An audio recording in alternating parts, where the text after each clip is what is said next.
রামে না বামে, হাতে না ফুলে, কি ভাবছে বাংলা, কি ভাবছেন বাংলার মানুষ, তাঁদের কথা নেই নির্বাচনের বলবুলি। ট্রেন হোক বা বাস বা হোক লঞ্চ, এখন একটাই আলোচনা, সেটা হচ্ছে লোকসভা ভোট।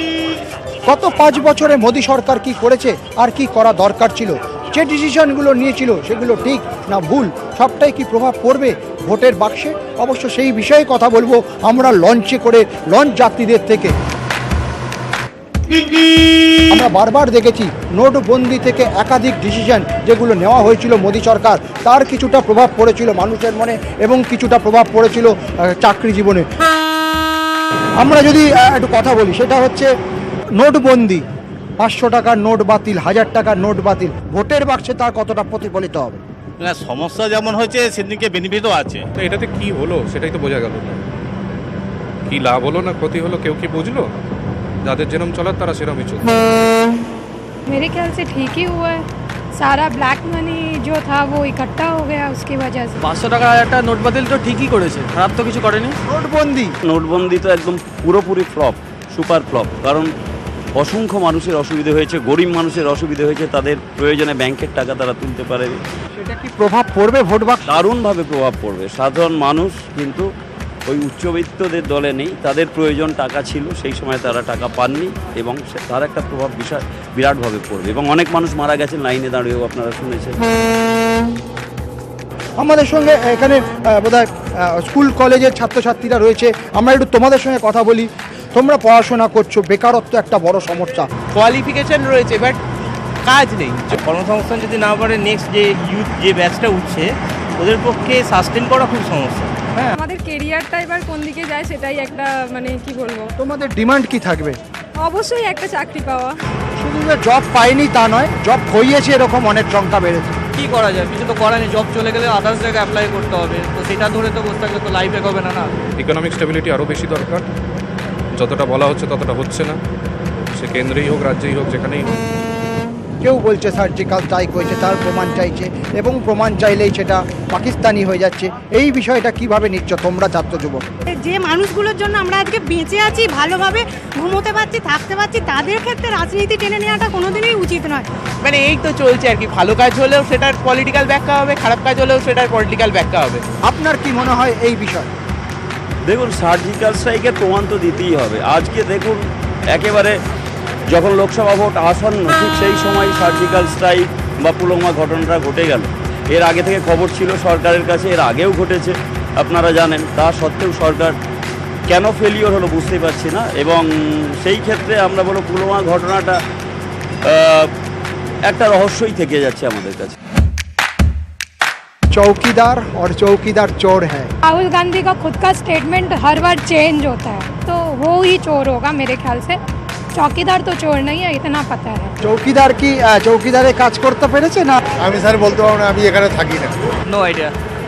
ঠিক আছে, যেমন প্রধানমন্ত্রী যেমন নিজে, সেরকম তো সবাই আমরা তো দেশের চৌকিদার এক একজন। চৌকিদার চোর হ্যাঁ या চৌকিদার প্রধানমন্ত্রী? সবই এক, একজন বলছে মেয়ে চৌকিদারও, একজন বলছে চৌকিদার চোর। তা আপনি এখন যে যেদিকে যেতে চাইবে। নোটবন্দি থেকে পুলওয়ামা থেকে চৌকিদার, সব ইস্যুই প্রভাব পড়বে লোকসভা ভোটে, সেরমটাই মত বঙ্গবাসী। ট্রাম হোক বা বাস বা লঞ্চ, প্রত্যেক জায়গা থেকেই উঠে আসছে বিভিন্ন মতামত। ক্যামেরায় অরবিন্দ সুরজ প্রসাদের সঙ্গে দেবাশিস চক্রবর্তী, নিউজ 18 বাংলা, হাওড়া। একদা বাম দুর্গ, 2014 সালে সেই বাম দুর্গ ধসে কোচবিহারে ঘাসফুল ফোটায় তৃণমূল কংগ্রেস। এবার সেই ঘাসফুলের দিকে চ্যালেঞ্জ ছুড়ে দিচ্ছে পদ্মফুল, তাঁদের প্রার্থী তৃণমূল থেকে বহিষ্কৃত নেতা, যার নাম ঘোষণা হতেই বিজেপির গোষ্ঠীদ্বন্দ্ব প্রকাশ্যে চলে আসে।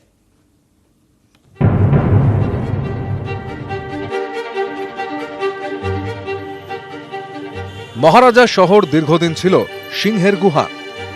1977 সাল থেকে 2009 পর্যন্ত টানা ফরওয়ার্ড ব্লকই জিতেছে। 2014 সালে পাশা উল্টে দেয় তৃণমূল। কিন্তু এবার কি হবে? একদা ফরওয়ার্ড ব্লকের গড় কোচবিহারেই বারবার তাদের ঘর ভেঙেছে তৃণমূল। কমল গুহর ছেলে উদয়ন গুহ অনেক আগেই নাম লিখেছেন ঘাসফুলে। এবার লোকসভা নির্বাচনের আগে ফরওয়ার্ড ব্লকের আরেক মুখ তথা বাম আমলের খাদ্যমন্ত্রী পরেশ অধিকারীও দল বদলান। তাকেই এবার প্রার্থী করেছে তৃণমূল।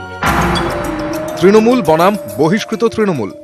একদিকে বাম শিবির থেকে আসা তৃণমূল প্রার্থী পরেশ অধিকারী, যার প্রধান প্রতিপক্ষ তৃণমূলের বহিষ্কৃত নেতা নিশীথ প্রামাণিক, যিনি ছিলেন কোচবিহারের যুব তৃণমূলের সাধারণ সম্পাদক। একাধিকবার দল বিরোধী কাজের অভিযোগ ওঠার পর তাকে দল বহিষ্কার করে। কিছুদিন আগেই তিনি পদ্মফুলে যোগ দেন, আর তারপরই তাকে প্রার্থী হিসেবে ঘোষণা করে দেয় বিজেপি। এতে পদ্ম শিবিরের অনেকেই ক্ষোভে ফেটে পড়েন। তৃণমূলেরও দাবি, যে প্রার্থীর বিরুদ্ধে খুনের চেষ্টা সহ অন্তত 11টি ফৌজদারি মামলা চলছে, তাকে মেনে নেবেন না কোচবিহারের মানুষ। এরকম দাগি আসামিকে কুচবিহারের শুভবুদ্ধি সম্পন্ন মানুষ কখনোই ভোট দেবে না।